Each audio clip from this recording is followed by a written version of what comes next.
instead of saying like someone is suffering from an addiction, if you think of yourself as an addict, it's a lot harder because it's like a permanent state you're putting on yourself. I think a lot of the people in Woodlawn, at least at my high school, just think of crime problems or even just littering as just, that's Woodlawn, instead of like Woodlawn is a good place, but it's dealing with those issues.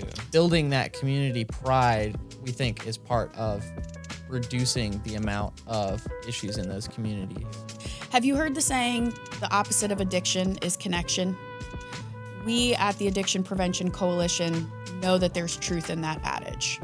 And so we are fighting addiction face to face, conversation by conversation, creating connection.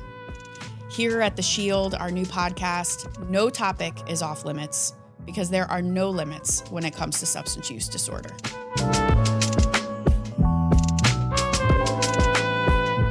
All right, welcome to The Shield. With me today are two distinguished guests, and today's going to be a little unconventional for this episode of The Shield. It's really, this is a podcast where we talk about like the intersection of mental health and substance use on all facets, but we really also like to use this as an opportunity to shine a light on the really awesome things that are happening in Birmingham.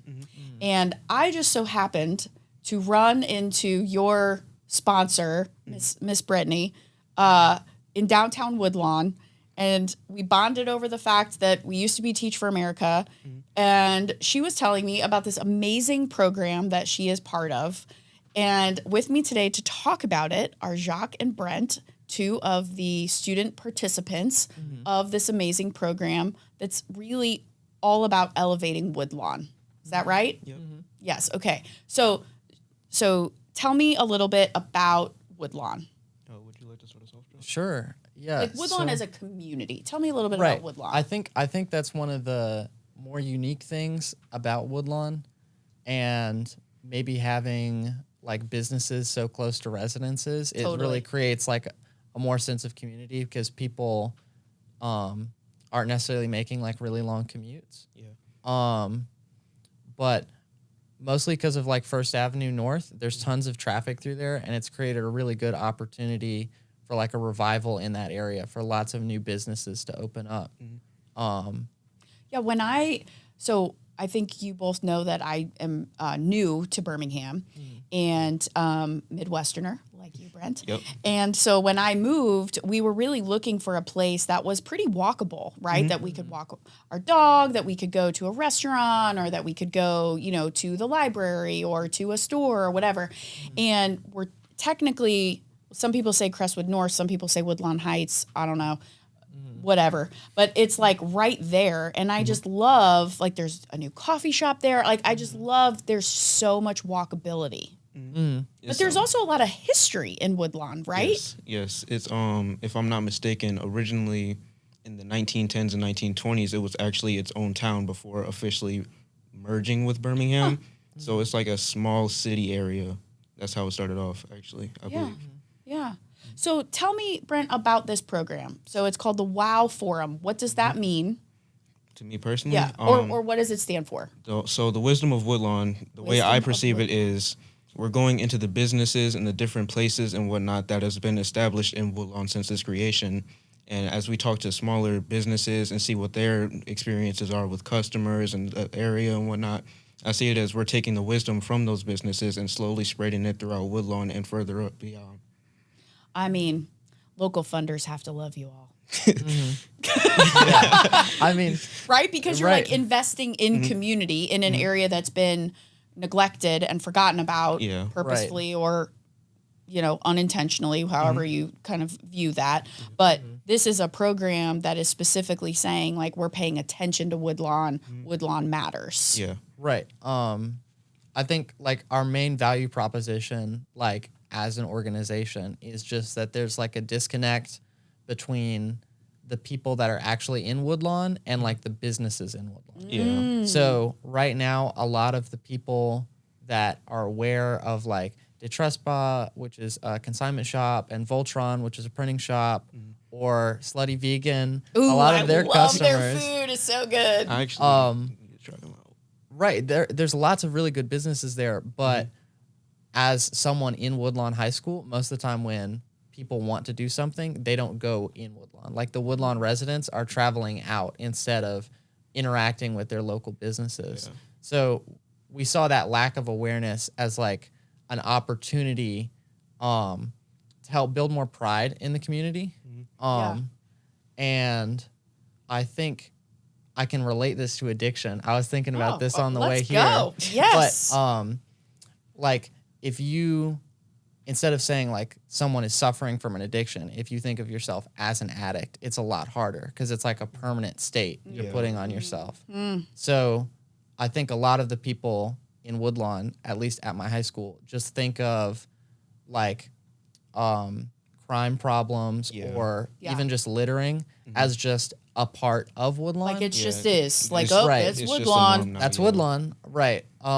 Instead of like Woodlawn is a good place, but it's dealing with those issues. Yeah. So I love that. Building that community pride is, we think, is part of reducing the amount of issues in those communities. Yeah. I go to Woodlawn Theater pretty frequently. I think that's actually where I met Brittany. And, you know, for just to hang out or for different concerts or whatever. And sometimes you do hear people go, ooh, Woodlawn Theater, like there's nowhere good to park. Like, you know, and that is just so not my experience or my perception. And so what I love is that you both live in Woodlawn and you have several other peers in your group also, right, that are actively trying to push against the stereotype of Woodlawn, just like we at Addiction Prevention Coalition help push against the stereotype of what it means to be in recovery or what it means to have a substance use disorder. So do you get chosen for this or do you volunteer for this program, Brent? How does that go? So personally, how I started out, one day I was sitting waiting to get picked up and go home. But then one of one of my favorite teachers actually from Woodlawn. Good one. I met Miss Hamner. She stopped by. She told me about it. And I was like, okay, that's something that I'm really interested in. So we traded contacts. And then I believe sometime in either late September or early October, she invited me to come to the Voltron meeting, and that was when we started doing our shirts and whatnot. But that's how I personally started off. I met with her, and I was like, well, not only does this sound interesting to explore Woodlawn and go into the different businesses, but I'm also reconnecting with friends and an old teacher, so I was pretty happy to do that. How'd you get involved, Jacques? I think when me and Miss Hamner met, we kind of just didn't really ever part ways. We actually, while she was still at Woodlawn, we helped organize an event called the Woodlawn Peace Conference. So we had Woodlawn Theater as a space. We didn't rent it out. I think just Miss Becca just gave us the space, which we were really grateful for. And we basically did a whole conference. We had local speakers and student speakers talking about issues with violence in the community and in Woodlawn High School. Our biggest, I think the coolest thing that we did was we actually did a survey in the school, and we got a lot of responses talking about, like, why do you feel like people fight? How do you feel about the various things that are happening in the school? Do you feel safe in the school? Yeah. I remember. And really narrowing in on, with empathy, narrowing in on who are the people that I guess are doing things like fighting or crime in the community, and how can we help them, and what are their perspectives? So. Because what I'd imagine is with anything, the majority of the students at Woodlawn High School want to go to class. Oh, yeah. Want to be with their friends. The majority of residents in Woodlawn want to keep up their houses, want to plant flowers, want to be able to have a cookout on their front porch or whatever. It's usually a couple of folks. Yeah. A couple of bad eggs in the neighborhood or a couple of bad eggs at school, for example. Yeah. So what do you love about your high school, Brent? This is going to be... I know it's high school, but come on, what do you love? This is, in my eyes, it may be seen as biased, and it probably is. I love the program in our school that is early college and also business and finance. I participate in both of them. What early college does it provides students, my apologies, it provides students with an opportunity to not only go out to college and start getting their credits early, but it also allows them to do dual enrollment classes. So they get that high school credit if they do history 101 and say they want to go ahead and get into fashion or do art. They can apply at a school, see if the class is there, and they're allowed to go and take it. And what business to finance does, it not only teaches students like different business strategies, but it also teaches them how to manage finances. And there's a thing I believe called the NAF track, where if you get a job while you're in the program, that applies into your profile, and eventually you can add that to your resume to start appealing out to wider and broader businesses that want to go ahead and hire somebody with that sort of experience. And seeing that high schoolers, for example, get that as such an early opportunity, I'm pretty proud of it. And that's pretty much my experience at Woodlawn. That's one of my favorite things there. Wow. Wow. Now you're getting ready to graduate. Yes. So I won't say what is currently your favorite thing about Woodlawn? Or what was, but what do you love about it? I think, well, I've had the gift of a really, really good art teacher that I've taken all 4 years. Miss Momini. I love Miss Momini. Everyone loves Miss Momini. Well, not everyone loves Miss Momini, but she's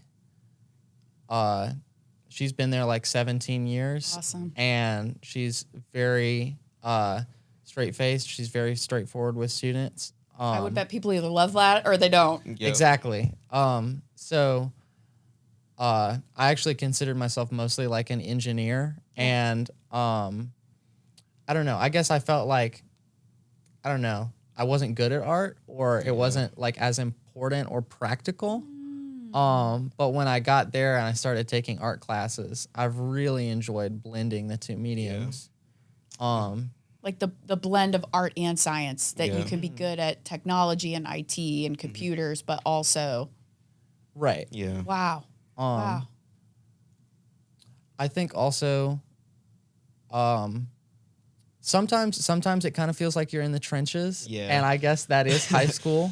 But just the community of like students that are struggling together. Yeah. And there's a lot, like you said, there are bad eggs, but there's also people that are like really aspiring. Like I'm friends with our valedictorian and a lot of the people in the early college program. So it's good to see, like, even in a place that a lot of people have given up on, there's like still people pushing forward just to get as much as they can out of the school.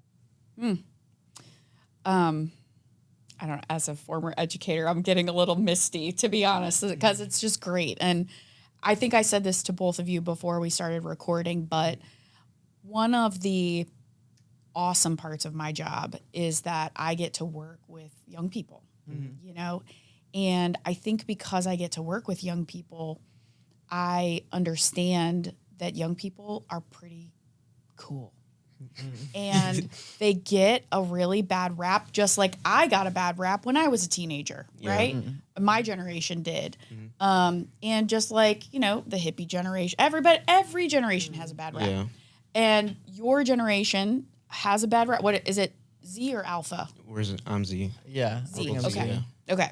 So y'all get kind of a bad rap.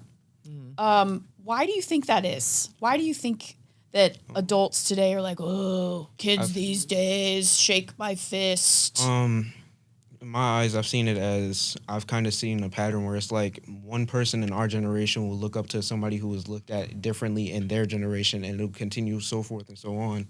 And so I feel as if currently the reason why we're being such a, like, seen as such, a bad generation currently is like a lot of the people that in our generation, who they look up to, a lot of the time somebody in an older generation would be like, well, I disagree with that, so I'm not exactly going to like that, or why are so many people looking up to them? I'm confused. And it's also, it's just like misplaced anger at times. So it's like maybe they don't like what we're doing because at one point or another, they were used to what older people to them were doing. So it's just like a repeated cycle of generations going through that.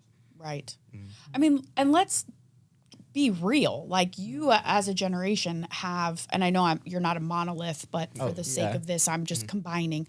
Like, you all have been through the ringer. you know? I mean, Yeah, with COVID, COVID. dude, COVID hit you real tough. Really hard. You have access to information, which can be an amazing thing, but also Devastating. You can't shut it off. I was reading something the other day that was asking like the top fears of every generation. And I'm millennial, but like basically like Gen X millennial. Like the biggest fears in my generation were like spiders and snakes. And like yours was like mental health and the climate crisis. Yes. Yeah. Like you all are like and school violence. Like you have more substantive concerns as teenagers than even people my age that are like, oh, I'm scared of lightning. You know, like how do you reconcile all of that? Yeah.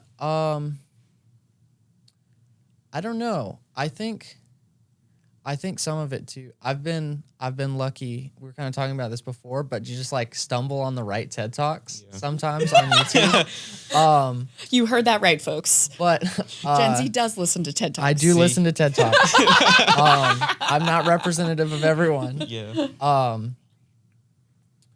But I've become very aware that like something I remind myself a lot of is that if the product is free, you're the product that's being sold. Yeah. So with social media, whoa. if the product is free, you're the product that's being sold.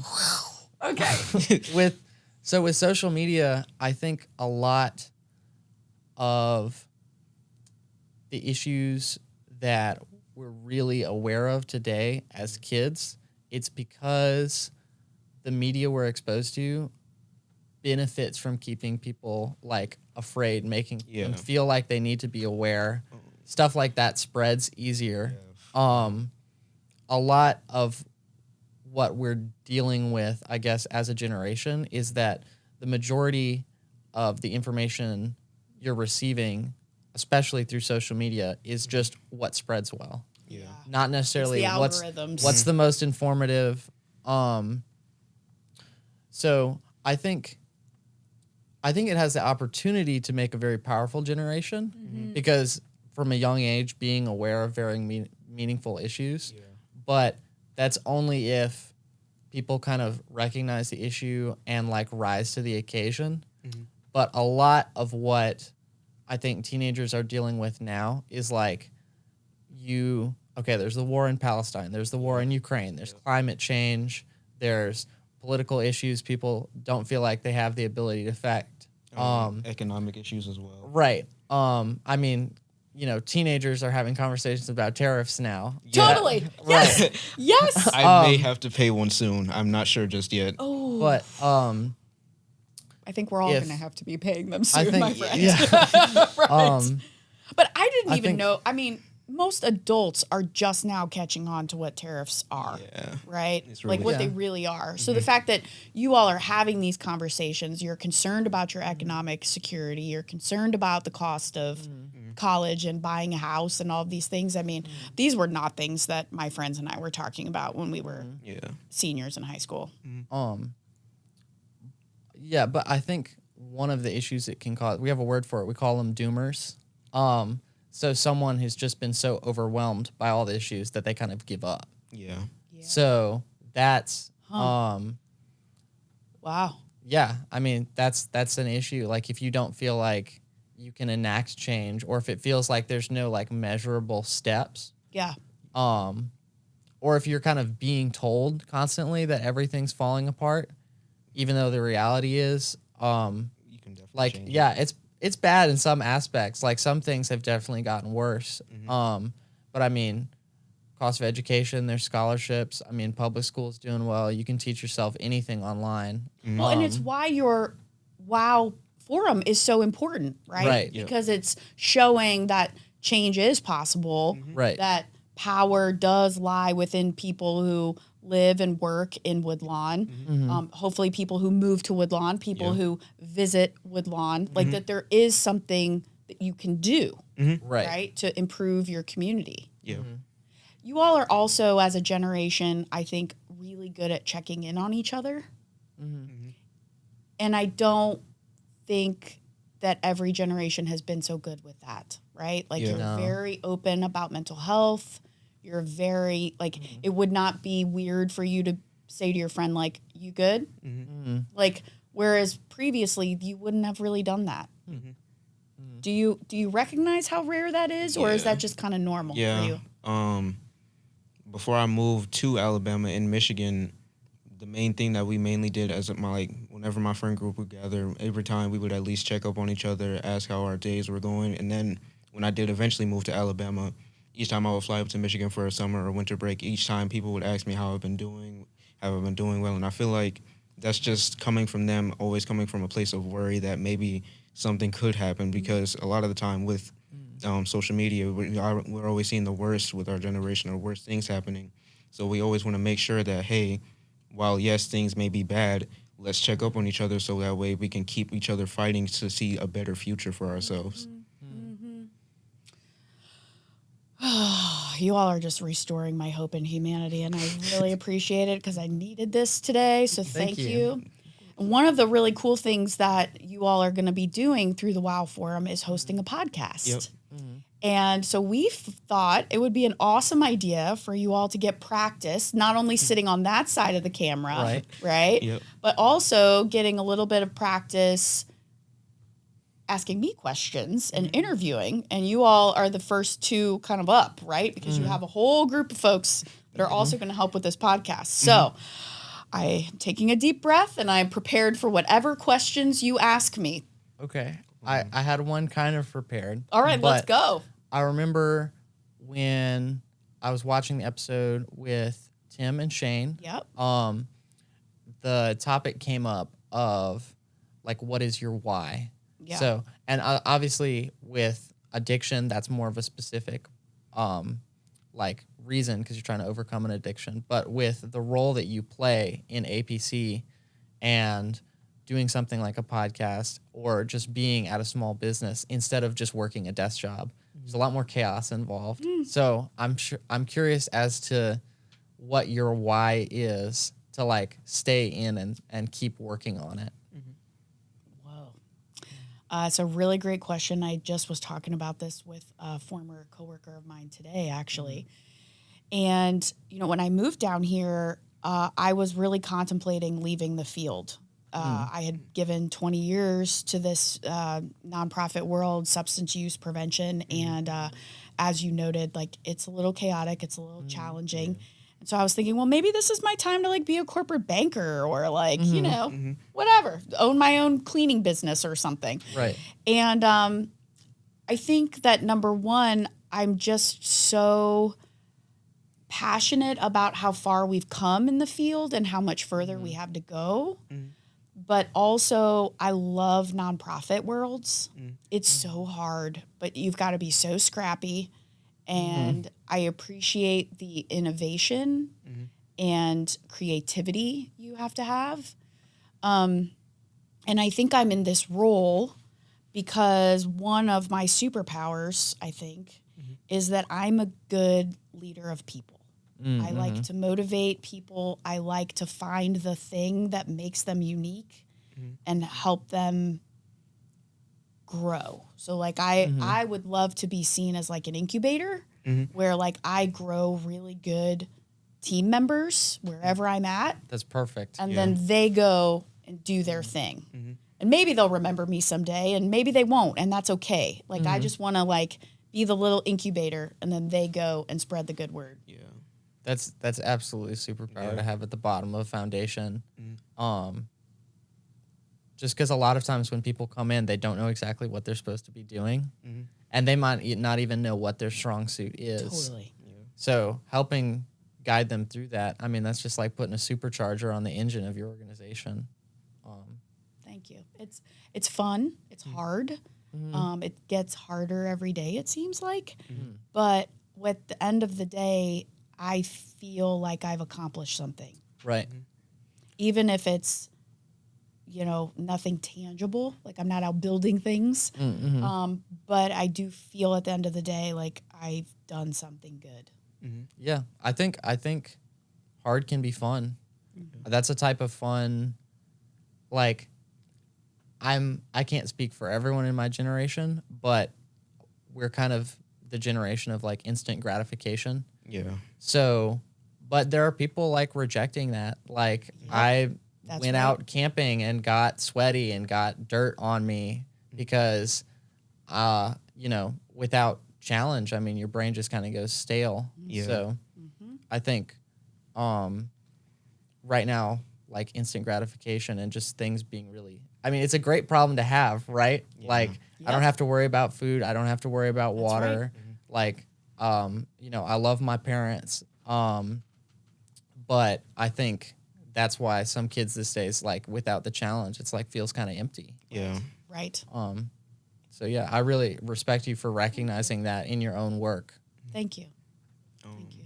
The question I wanted to ask, since I'm mainly coming from a place, a perspective of education, I wanted to personally ask you, how was your time at your university in St. Louis? Well, so I went, so I got my master's in St. Louis, and that's where I'm from originally, and I returned to get my master's. I never thought I would move back to St. Louis. I was like, I can't wait to get out of here. So I did my undergrad in Washington, D.C., which was awesome. And I had so much fun, and I learned so much. I was a political theory major, Nice. so it was the perfect place to go. And you could ride on the subway, and so you didn't have to worry about having a car. Like, it was just, it was great. I love DC. Yes, DC is so great. So I really loved my undergraduate. I learned a lot. It was a small liberal arts school. And then when I was looking for a master's program, I really wanted somewhere that I felt like had a combination of people who were working professionals, so working while they were getting their degree, not just folks who maybe didn't know what else I don't mean this critically, but maybe people who didn't know what else to do, so they're like, oh, I'll go to grad school. Right. I'll tack on some more in student loans. Like, I really wanted the experience to learn from people who were doing the work. That's why I took a gap between my master's and my bachelor's. And I think it was the right move for me.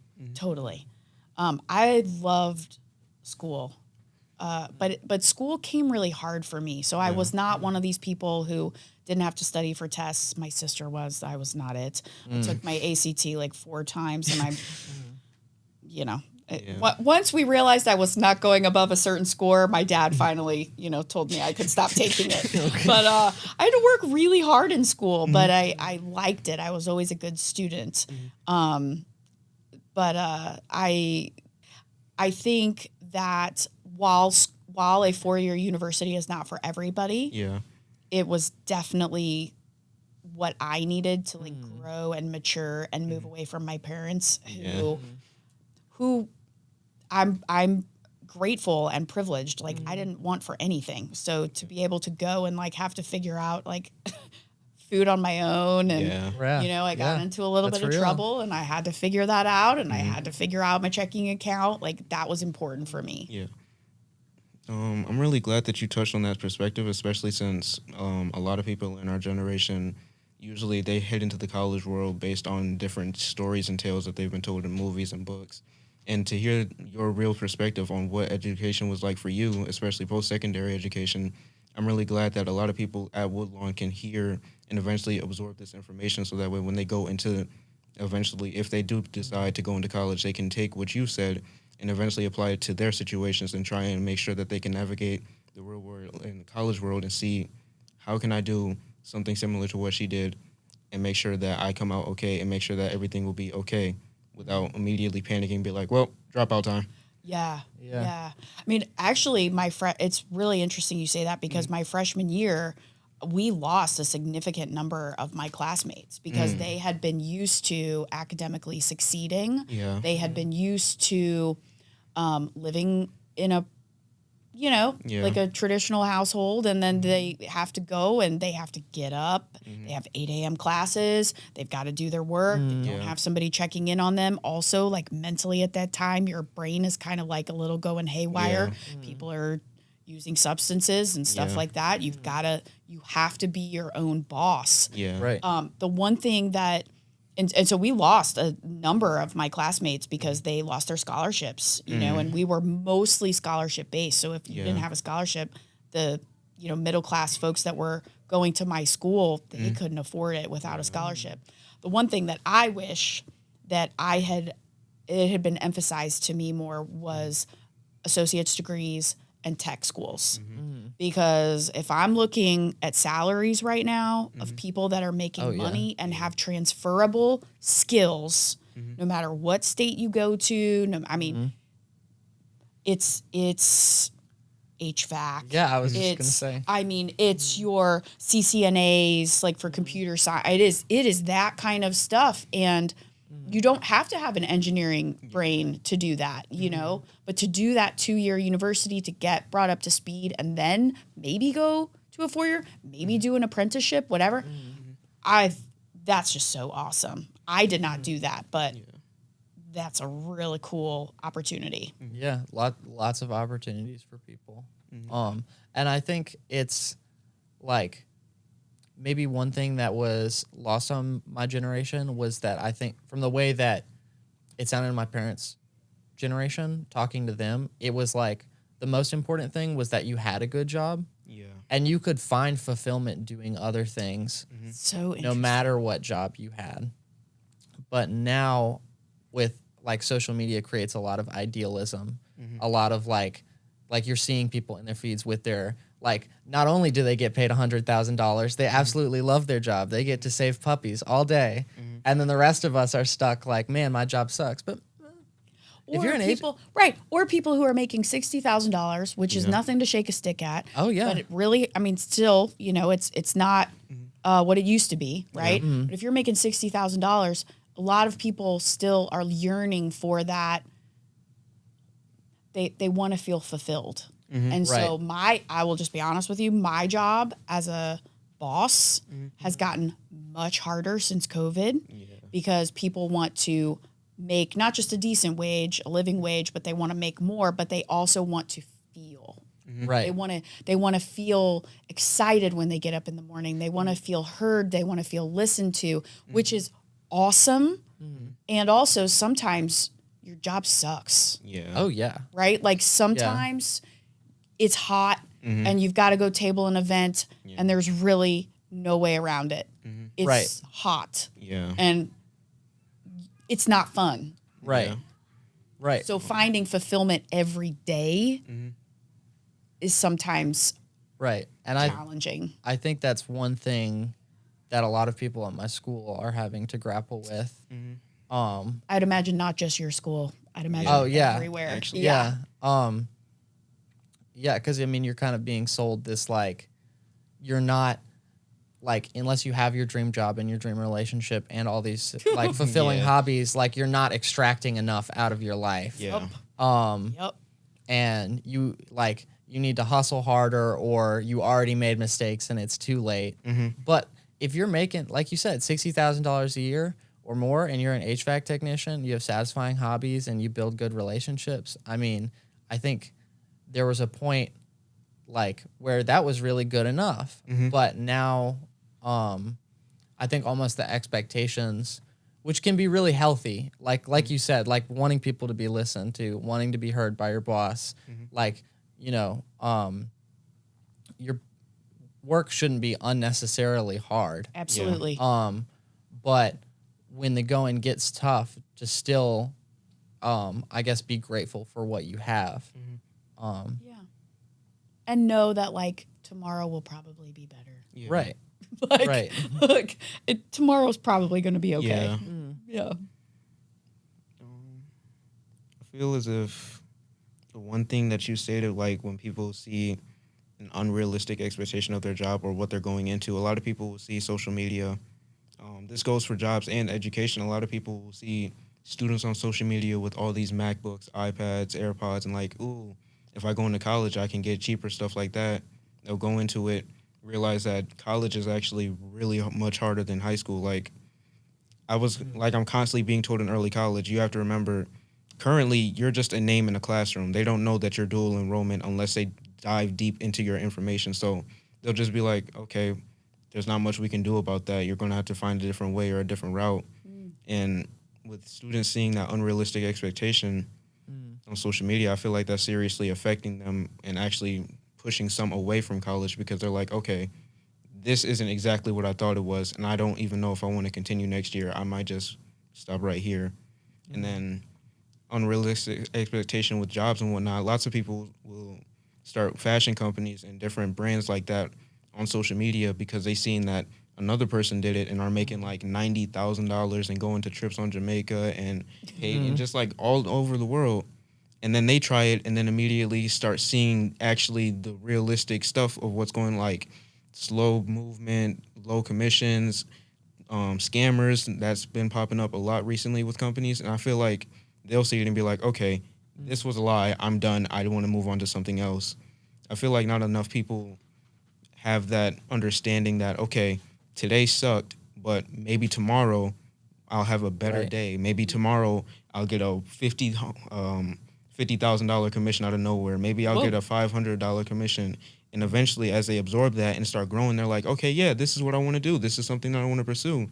So as long as they continue taking that mindset of today might have sucked, but tomorrow I know it can get better, or tomorrow may be better, I feel like more and more people will start getting into the industries that they want to get into and continue pursuing college. Yeah, I think social media gives you the success, but doesn't show you the friction. Yeah. But I mean, and that's for every generation, right? Yeah. Like, because I have people, I'm 44, and I have people that are like, you know, that are very much trying to like keep up with the Joneses. They want all of the trucks and the boats, and they want all the, you know, somehow I got on a facelift algorithm, so I keep getting all kinds of, right? And like they show you the before and after. They're not showing you the bruises and the fact that you can't walk out your door and the fact that like you can't even smile. Like they're not showing you all that kind of stuff. It's kind of like a situation that I had where I went to go get my wisdom teeth pulled, and they were like, "Oh, we're not sure how many we'll have to pull." I get to the dentist, and right as I'm under anesthesia, I'm like, "How many am I getting pulled today?" The doctor looked at the paper. He said 4. And before I could even respond, I'm already asleep and waking up with all the gauze and stuff in my mouth. I'm like, so I was scammed by everybody involved in this situation. Right. And then, you know, obviously everything else that comes with it. It's like, yeah, you don't have to worry about pushing up on your gums and whatnot, but now you have to worry about, for the next 2 weeks, I can't drink out of a straw. Exactly. For the next 3-5 days, I can't eat chips or anything solid. I have to eat ice cream and mashed potatoes. And so it's like... Yeah, you see like the before and after. You don't always see like the middle. Yeah. Right. Yeah. You said something that was really interesting that around like being sort of like hiding at school. Yeah. So for me, when I was looking at colleges...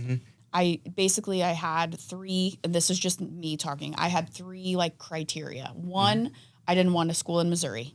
I wanted, I just wanted to go. Yeah. Okay. Number 2 was that I didn't want to be a face in the crowd. I had gone to a small enough high school that my teachers knew me. I knew them. I wasn't a teacher's pet all the time necessarily, but I wanted them to know my name. I didn't want to be in a huge lecture hall to be forgotten about, because I didn't know how I was going to do with the transition. So if I wasn't doing well, I didn't want to be another name on a list or another face in the crowd. I wanted them to know who I was, and so that I could feel like the door was open. And then Nichole, did not want like fraternity sorority systems because I didn't think I would do well with that. But like those were my like 3 main criteria. So I applied to schools like all over, because I, unlike you, did not really know what I wanted to do when I grow up. Newsflash, I still do not know what I want to do when I grow up. But I knew what I didn't want, right? And what I didn't want is I didn't want to feel lost. I didn't want the sorority fraternity vibe, because that seemed like an after-school special to me, and it made me very nervous. And I didn't want to stay in Missouri. But as long as you kind of tap into what it is that you don't want or do want, then I think that it really kind of opens things up for you.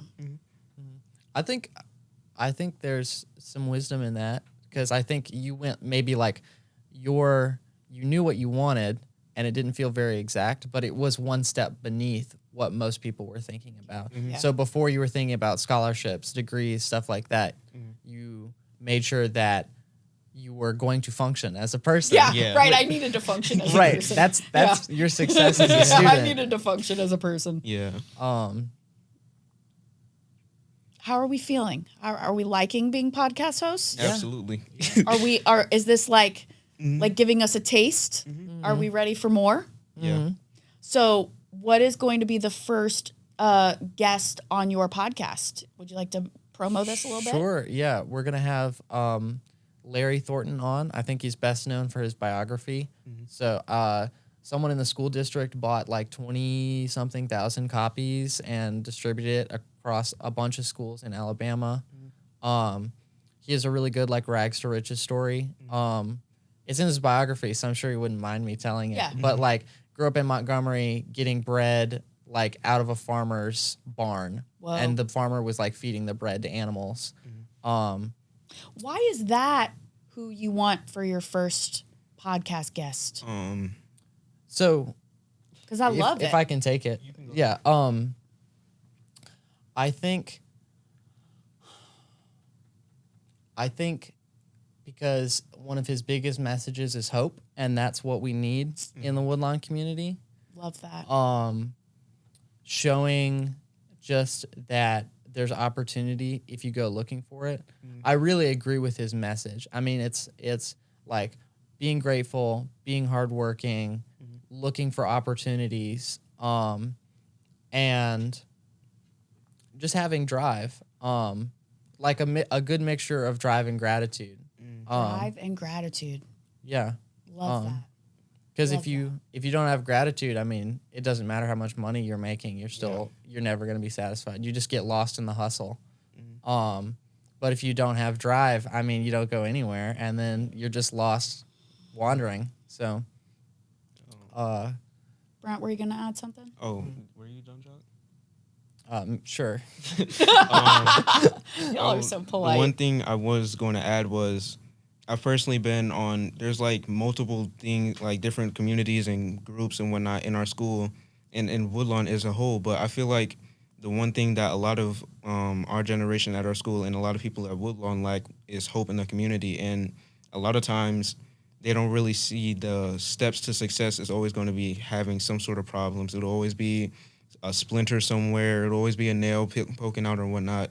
And a lot of people are like, all right, I'm just going to do a get-rich-quick scheme and just move on and just have now money. But seeing that Larry Thornton had that rags to riches story, I feel like that if people will see that hope that he carried to make himself so successful in life, more and more people will absorb that information and be like, okay, so instead of me doing this get-rich-quick scheme that'll make me $5,000 and I'll blow it all in 3 months, I can learn and also see his story and see how I can mimic some of the things that some of the steps that he took in order to pave my way to success. And instead of making a $5,000 3-month get-rich-quick scheme, I can make a $100,000 or multi-million-dollar company one day. And I feel like a lot of people at Woodlawn, especially since there are a lot of actually small businesses at Woodlawn, a lot of them are just doing it for quick money, but seeing the steps that he took and also giving themselves hope instead of just having now money, the hope that they can take from him is, I want to have more than just now money. I want future and further future money. Generational wealth. Yeah. That's right. And a big thing that he talks about in his biography was not feeling like he was good enough or not feeling like he was capable. So he was the first person in his family to go to college. And he was actually one of the first black students to integrate in an Alabama school. So just being denigrated year after year, there were just a few key people in his life that made him feel valued enough to jump at the opportunities that he had, that he was capable. And I think, like, the reputation of Woodlawn is not good, and the reputation of Woodlawn High School is even worse. Hopefully my principal doesn't watch this. But no, I think your principal is probably aware and is working really hard to change it. Yeah. Right.